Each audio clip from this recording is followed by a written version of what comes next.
Setiap hari, bocah ini sengaja membasahi rambutnya sebelum pulang sekolah. Lalu berpura-pura lelah.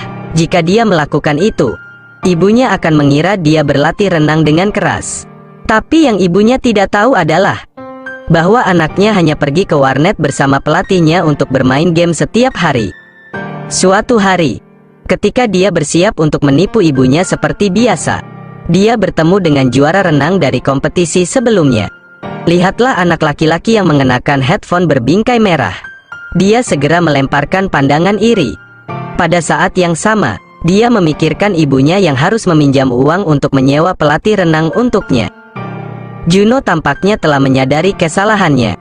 Jadi dia pergi ke warnet untuk mencari pelatih dan minta pelatih untuk melatihnya menjadi juara renang.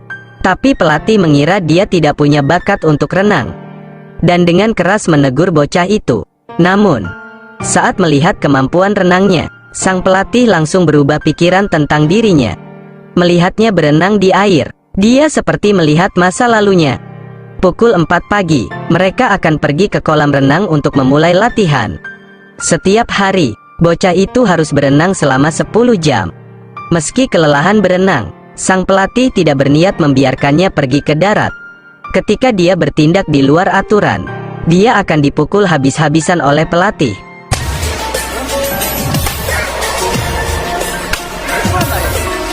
Sudah berapa kali aku memberitahumu? Apakah kamu bodoh? Pelatih memukulnya dan memarahinya. Setelah setiap sesi latihan, pelatih akan mengajaknya makan malam dan mengatakan bahwa semua yang dia lakukan adalah untuk anak laki-laki itu. Tidak semua orang bisa menjadi juara, tetapi jika Anda ingin menjadi juara, Anda harus belajar menanggung kesulitan. Saat Juno pulang, sang adik tanpa sengaja menemukan luka di punggung kakaknya. Sang adik segera memberitahu ibunya. Namun sikap sang ibu sangat cuek. Di malam hari, dia diam-diam pergi ke kamar putranya. Lihatlah memar di punggung putranya. Dia tahu, itu adalah hukuman pelatih untuk putranya. Bukan hanya dia tidak peduli sama sekali, tetapi dia juga berpura-pura tidak melihatnya. Jika orang tua tahu, itu akan mempersulit pelatih untuk menggunakan kekerasan saat latihan anak laki-laki itu tidak sesuai dengan keinginannya. Saat dia menyelesaikan pelatihannya, dia dipukuli oleh pelatih lagi. Pelatih tidak berhenti sampai sapu itu patah menjadi 2. Namun, dalam situasi saat ini, Juno tidak mengeluh. Selama periode waktu ini, setiap hari, Juno selalu tidur di kelas. Sepulang sekolah, dia pergi ke kolam renang untuk berlatih. Meskipun keterampilan berenangnya meningkat dari hari ke hari, tapi dia merasa sangat tertekan. Hari ini saat latihan, dia melewati jalur lain, dengan raut wajahnya yang bersembunyi di bawah air. Tidak berani datang ke darat, tapi tidak peduli berapa banyak dia memohon. Pada akhirnya, dia tidak bisa lepas dari teguran pelatih. Setelah latihan, pelatih baru saja mengendurkan ototnya. Hanya mengatakan bahwa itu semua karena dia tidak bekerja keras, dan dia hanya melakukan apa yang seharusnya dilakukan oleh seorang pelatih. Tidak berkata apa-apa, ini adalah persaingan ketat. Ibu di tribun bersorak dengan keras untuk putranya. Sorakan estafet bergema di seluruh arena. Berenang ke garis finish dengan sekuat tenaga, tapi akhirnya menjadi lebih lambat sedetik karena sensasinya. Dia hanya menempati posisi kedua, meski tidak menjadi juara pertama. Tetapi sang ibu sangat senang, karena ini adalah peringkat terbaik yang pernah dia terima. Setelah kontes berakhir, ibu memasak banyak makanan lezat untuk menghadiahinya. Setelah mendengar kabar ini, ayahnya yang bekerja jauh juga bergegas pulang untuk merayakannya bersama putranya. Tetapi sang adik tidak sengaja keceplosan. Tampaknya, jika dia ingin memenangkan hadiah, dia masih harus dipukuli lebih banyak lagi. Dia dipukuli sebelumnya, tetapi dia tidak mendapatkan peringkat apapun. Sampai sekarang dia tidak menyadari apa yang telah dialami putranya. Setelah makan, sang ayah pergi ke kamarnya dan melepas celana anaknya. Meskipun Juno tidak ingin ayahnya tahu, tapi bekas luka ini jelas tidak bisa disembunyikan. Sang ayah tampak marah setelah melihatnya. Namun Juno dengan cepat menjelaskan bahwa semua bekas luka di tubuhnya disebabkan oleh dirinya sendiri. Sang ayah tidak mengerti mengapa putranya begitu ketakutan. Jadi dia keluar dan bertanya kepada istrinya. Karena sikap istrinya sangat cuek, sang ayah segera mengerti segalanya. Semua ini atas persetujuan istrinya. Ayah yang marah ingin berunding dengan pelatih, tapi istrinya menghentikannya.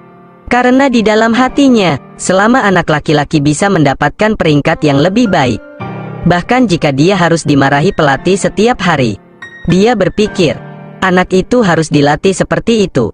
Ayah sangat marah, sehingga dia tidak mengatakan apa-apa. Malam itu, dia pergi ke kolam tanpa memberitahu istrinya, menemui pelatih putranya.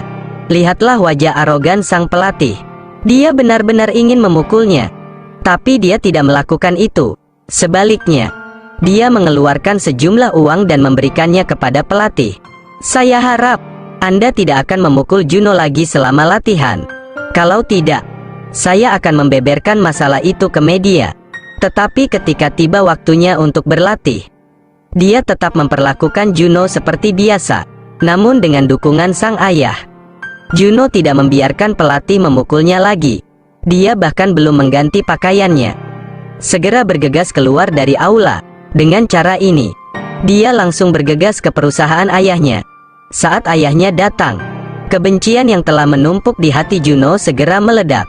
Semuanya terungkap, bahwa dia tidak mengerti mengapa dia tidak suka berenang lagi. Sekarang berenang membuatnya merasa mual. Bukan karena kerasnya pelatih, tapi karena ketidakpedulian ibunya. Ketika dia dipukul, dia berharap ibunya akan membantunya. Tapi bukan hanya dia tidak membantu, sebaliknya, dia bahkan tidak mengatakan kata-kata yang memprihatinkan. Setelah kembali ke rumah, ketika ibunya mengetahui dia telah kabur dari latihan, dia dengan bersemangat bertanya padanya, "Apa yang membuatmu menyerah? Apakah kamu tidak memiliki kekuatan untuk mengubah sesuatu? Anak ini, bukankah kamu berjanji padaku untuk berlatih dengan keras? Baru saja mendapat juara 2, tapi sudah menyerah. Apakah kamu tahu berapa banyak uang yang saya keluarkan untukmu? Hak apa yang harus saya serahkan? Bagaimana saya bisa melakukan ini? Mengapa saya begitu buruk?" Orang tuanya berdebat lama tentang masalah ini. Setelah itu, sang ibu berhenti berbicara dengan Juno. Dia pergi ke kamar putranya, menghapus semua medali di dinding. Tapi tidak lama kemudian, dia menaruh seluruh hatinya pada adiknya. Dan sejak hari itu, sang adik benar-benar merasakan sakitnya. Sang ibu mempekerjakan seorang tutor. Ketika keduanya sedang belajar, sang ibu masuk dan menyuruh anaknya untuk membaca dengan suara keras saat belajar bahasa Inggris. Hanya dengan begitu, dia dapat maju.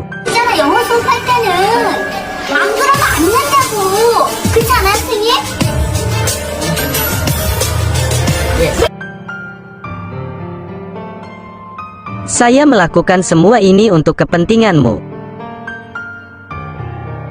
Anak yang harus belajar dengan baik itu akhirnya merasa sangat tertekan. Menghadapi ketidakpedulian ibu yang sudah berlangsung lama, dia juga mulai menyusut kembali dan menjadi sangat mudah tersinggung. Cara pelatih memperlakukannya dalam latihan, sekarang dia menggunakannya untuk melampiaskan semuanya pada adiknya. Dia tidak mengerti mengapa dia seperti ini sekarang. Depresi kronis membuatnya terjaga di malam hari. Jadi dia diam-diam pergi ke kolam renang. Hanya di kolam dia bisa melupakan segalanya, kembali ke dirinya sendiri. Dia merasa lega. Secara kebetulan, satpam yang bertugas menemukannya. Jadi dia segera menelepon ibu Juno. Juno menatap ibunya di dalam mobil. Dia merasa tidak berdaya lagi. Dia memberitahu ibunya, "Apa ibu benar-benar berpikir begitu? Apakah ibu akan senang jika aku memenangkan kejuaraan? Selama aku memenangkan kejuaraan, ibu akan peduli dengan apa yang terjadi padaku kan?" Mata ibu menjadi basah setelah mendengar itu. Tetapi dia tidak mengatakan apa-apa. Keesokan harinya, anak laki-laki itu dengan bodohnya mencari pelatih lagi. Minta pelatih untuk terus melatih dirinya. Namun sang pelatih langsung menolaknya. Katakan saja padanya semua metode pelatihan. Dalam beberapa hari mendatang, Juno berlatih keras setiap hari di kolam renang. Saat ini, ia hanya memiliki satu tujuan, yaitu memenangkan kejuaraan pada turnamen renang remaja nasional. Juno mengabulkan keinginannya dan memenangkan kejuaraan. Saat dia pergi, adiknya menghentikannya dan menanyakan satu pertanyaan. Bagaimana dia bisa begitu kuat dalam segala hal? Tapi dia meninggalkan kolam tanpa menjawab. Meskipun tidak ada jawaban untuk pertanyaan adiknya, dia menjawab berkali-kali di dalam hatinya,